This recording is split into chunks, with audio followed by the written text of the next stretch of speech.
গত 15 বছর বিএনপির অ্যাক্টিং চেয়ারম্যান যারা তারেক রহমানের কোনো বক্তব্য প্রচার নিষিদ্ধ ছিল। বেগম খালেদা জিয়াকে 10 পাতা পত্রিকার লাস্ট পাতায় ছোট্ট করে নিউজ করা হতো, রাইট অর রং?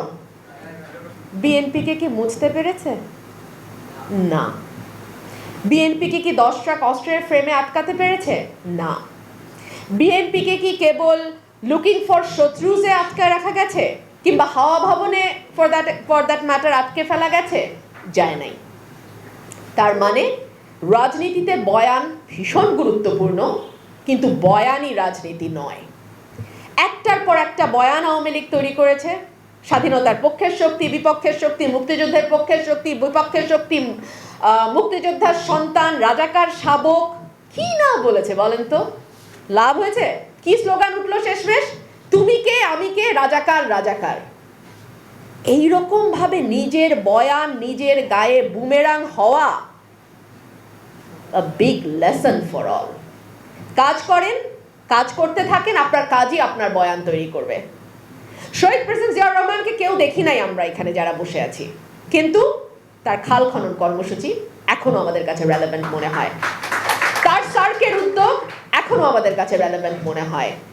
তার নতুন কুড়ি এখনো আমাদের কাছে প্রয়োজনীয় মনে হয়।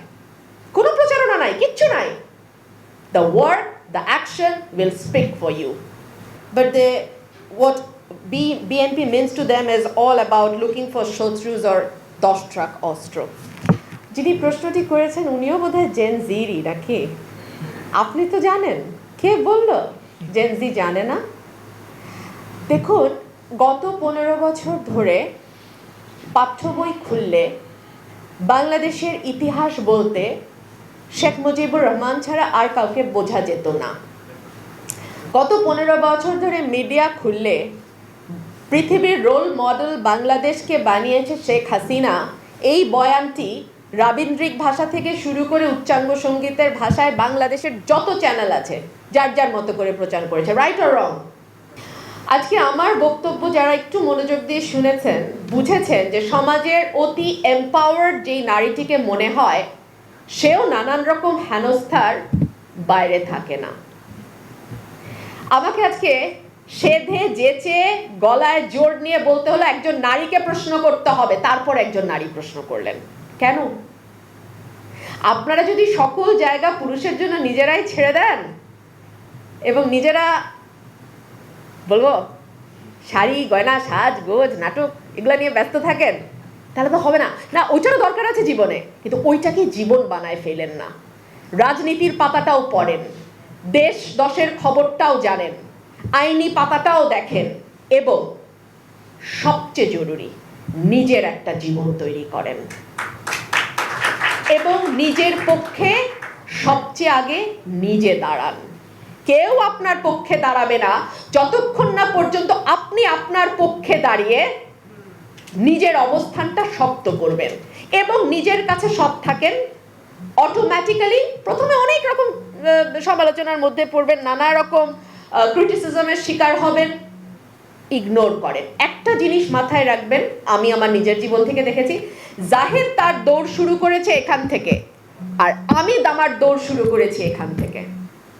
আমরা দুজন একই ফিল্ডে কাজ করি, আমরা দুজন খুব ভালো বন্ধু, সেজন্যই উদাহরণটা দিলাম।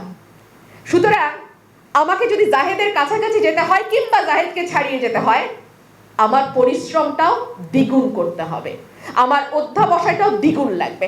আমি মেনে নিচ্ছি নারীকে নানান রকম বাড়তি জিনিস মাথায় নিয়ে, বাড়তি ঝামেলা যেগুলো পুরুষকে মাথায় রাখতে হয় না সেগুলো নিয়ে, এগুলো আমার জীবনেও আছে, শেখ হাসিনার জীবনেও ছিল, বেগম খালেদা জিয়ার জীবনেও আছে। সুতরাং এগুলো নিয়েই আমাদের দৌড়টা শুরু করতে হয়, এটা মাথায় রাখবেন। আর আপনাকে নির্যাতন করবার মানসিক কিংবা শারীরিক এই স্পেসটা কাউকে দেবেন না। প্রথমেই আওয়াজ তুলুন, দ্বিতীয়বার আর এই ঘটনা ঘটবে না। আমাদের তো বাংলাদেশের মানুষের তো আবেগ থাকতেই পারে। আমাকে যখন হেয় করবে, আমাকে যখন অবহেলা করবে, আমাকে যখন ঘৃণা করবে এবং বাংলাদেশের মানুষের প্রতি যখন ধৃষ্টতাপূর্ণ কথাবার্তা বলবে ভারতের একজন কেন্দ্রীয় এবং প্রভাবশালী মন্ত্রী, তখন আমার তো আবেগ আসবেই না। এরা তো আমাদের সাথে বন্ধুত্ব চায় না, জনগণের সাথে বন্ধুত্ব চায় না, এরা বন্ধুত্ব চায় শুধু শেখ হাসিনার মতো একজন ভয়ঙ্কর রক্ত পিপাসু এক স্বৈর শাসকে। এরা বাংলাদেশের জনগণকে ওরা পছন্দ করে না। ওদের পছন্দ একটাই, যে শেখ হাসিনা থাকলে বাংলাদেশে তারা মাতবরি করতে পারবে, শেখ হাসিনা থাকলে ভারতের আধিপত্য বাংলাদেশে বিস্তার লাভ করবে। এই তখন তো জনগণের মধ্যে আবেগ তৈরি হবে যে ভারত যদি আমাদেরকে দ্বিতীয় শ্রেণীর তাদের নাগরিক মনে করে, তাহলে তো আমাদের আবেগ চরম আকারে ধারণ করবে। বাংলাদেশের মানুষের আবেগ ছিল বলেই তো এখানে বারবার গণতান্ত্রিক আন্দোলনে আমরা বিজয়ী হয়েছি।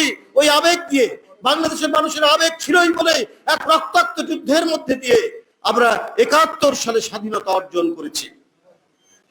সুতরাং বাংলাদেশের মানুষকে উপরে লটকিয়ে দিয়ে আমরা তাদেরকে মাথা নত করে ইলিশ মাছ রপ্তানি করাকে আমরা আবেগ দিয়ে দেখা যাবে না, এইটা আমার মনে হয় বক্তব্যটা সঠিক নয়। বরং আমি বলবো যে আরেকজন উপদেষ্টা ফরিদা আক্তার, তার বক্তব্য আমার কাছে অনেক গ্রহণযোগ্য মনে হয়েছে। তিনি ক্ষমা চেয়ে বলেছেন যে ভারতের কাছে যে এইবার হয়তো আমরা ইলিশ মাছ দিতে পারবো কিনা জানি না, কারণ এখানেই অনেক সংকট আছে। আমি তার বক্তব্যের মধ্যে এক ধরনের দেশপ্রেমের সুর ধ্বনিত হতে দেখি। তিনি এ ব্যাপারে অত্যন্ত শক্ত অবস্থান নিয়ে কথা বলেছেন।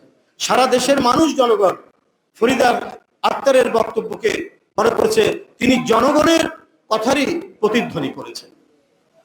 যদিও কমার্স মিনিস্ট্রি তারা রপ্তানি করবেন, সেটাতে আমরা এর আগেও কখনো আপত্তি করিনি, কেউ আপত্তি করেনি। যখন আমরা দেখছি ক্রমাগতভাবে আমাদের প্রতি অপমান করা হচ্ছে, তখন যে আবেগ আমাদের মধ্যে উত্থিত হয়, তখন তো আমরা এগুলো নিয়ে কথা বলবো। যাই হোক বন্ধুরা, আমি বক্তব্য দীর্ঘায়িত করবো না। আমি শুধু আপনাদেরকে এইটুকুই বলতে চাই যে এই দেশে একটা সত্যিকার প্রকৃত গণতান্ত্রিক চর্চা, এবং এই গণতান্ত্রিক চর্চা যেন কখনোই, যতদিন বাংলাদেশ পৃথিবীর বুকে অস্তিত্বমান, পৃথিবী যতদিন এই সৌরমণ্ডলের মধ্যে অস্তিত্বমান, ততদিন বাংলাদেশ থেকে যাতে গণতন্ত্রের ধারাবাহিকতা বিচ্ছিন্ন না হয়, এই ধরনের একটি সংস্কার করা যেতে পারে, যেটা খুব বেশি সময় লাগার কথা না। কারণ এই 16 বছর দেশের অনেক জ্ঞানী গুণীজন, যারা অত্যন্ত নিরপেক্ষভাবে এদেশের সংবিধান, এদেশের নির্বাচন কমিশন, এদেশের বিভিন্ন যে সাংবিধানিক প্রতিষ্ঠান, বিচার বিভাগ, পার্লামেন্ট, যে ধরনের এক ব্যক্তির একেবারে নিজস্ব প্রতিষ্ঠানে পরিণত হয়েছিল, সেইখান থেকে জনগণের আশা আকাঙ্ক্ষার